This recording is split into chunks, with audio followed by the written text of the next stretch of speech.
ഇടുക്കി മാങ്കുളത്ത് നാളെ ഹർത്താൽ. വനവകുപ്പ് ഉദ്യോഗസ്ഥർ vice president ഉൾപ്പെടെയുള്ള ജനപ്രതിനിധികളെ മർദ്ദിച്ചുവെന്നാരോപിച്ചാണ് മാങ്കുളം ജനകീയ സമിതി നാളെ ഹർത്താലിന് ആഹ്വാനം ചെയ്തിരിക്കുന്നത്. അതേസമയം നാട്ടുകാരും വനവകുപ്പും തമ്മിലുണ്ടായ സംഘർഷത്തിൽ മാങ്കുളം DFO സുഭാഷ് ഉൾപ്പെടെയുള്ള വനവകുപ്പ് ഉദ്യോഗസ്ഥർക്കെതിരെ കേസും എടുത്തിട്ടുണ്ട്. DFOയുടെ പരാതിയിൽ പ്രതിഷേധത്തിൽ പങ്കെടുത്ത നാട്ടുകാർക്കെതിരെയും കേസുണ്ട്. ജെയിൻ എസ് രാജു വിവരങ്ങളുമായിട്ട്. ജെയിൻ, എന്തായിരുന്നു പ്രതിഷേധത്തിന്റെ കാരണം? എന്താണ് സംഭവിച്ചത്?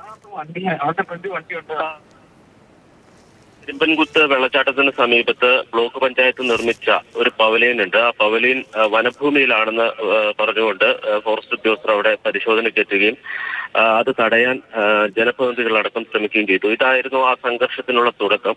പിന്നീട് പഞ്ചായത്ത് വൈസ് പ്രസിഡന്റ് അടക്കം വനംവകുപ്പ് ഉദ്യോഗസ്ഥർ മർദ്ദിച്ചു എന്ന ഒരു പരാതി ഉയർന്നു.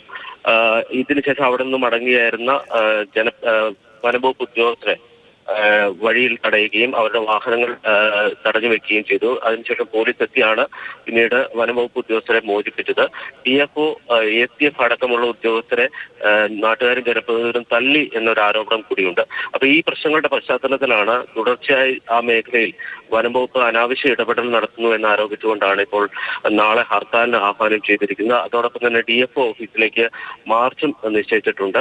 ഇന്നലെ ഉണ്ടായ സംഭവത്തിൽ ഇരു വിഭാഗത്തിനെതിരെയും പോലീസ് കേസെടുത്തിട്ടുണ്ട്.